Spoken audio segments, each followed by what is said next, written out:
And good evening. If you have noticed a little pain at the pump, you are not alone. The White House is taking notice and taking the rare step of tapping into the nation's oil reserves. Although Oklahoma has the cheapest gas price of the nation, News 9 Storm Jones has more on how the move is or isn't impacting Oklahomans.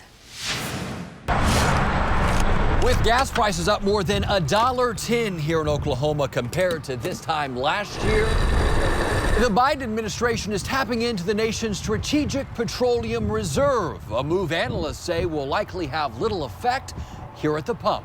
It's just an absolute political stunt. From politicians to petroleum experts. Well, I was a little bit disappointed to hear that news. Casting doubt on the Biden administration's plan to release 50 million barrels of oil from the nation's strategic petroleum reserve. The impact is not going to be very significant, in my opinion. It's mostly psychological. They want people to think that the administration's doing something about high gasoline prices. If stock prices are any indication as to how the announcement is being received here in Oklahoma, Chesapeake, Continental, and Devon all saw gains yesterday as the plan was announced. Also still on the rise yesterday, the price of oil.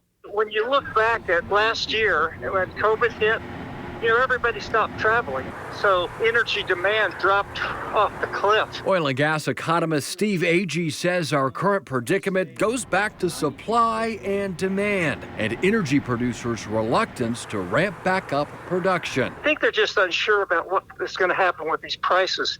Plus, when they ramped up production years ago, they drove up supplies and they drove down prices. So they kind of became their own worst enemy. And the administration says they'll begin withdrawing from the reserve over the next several months. In northeast Oklahoma City, Storm Jones, Oklahoma's own News 9.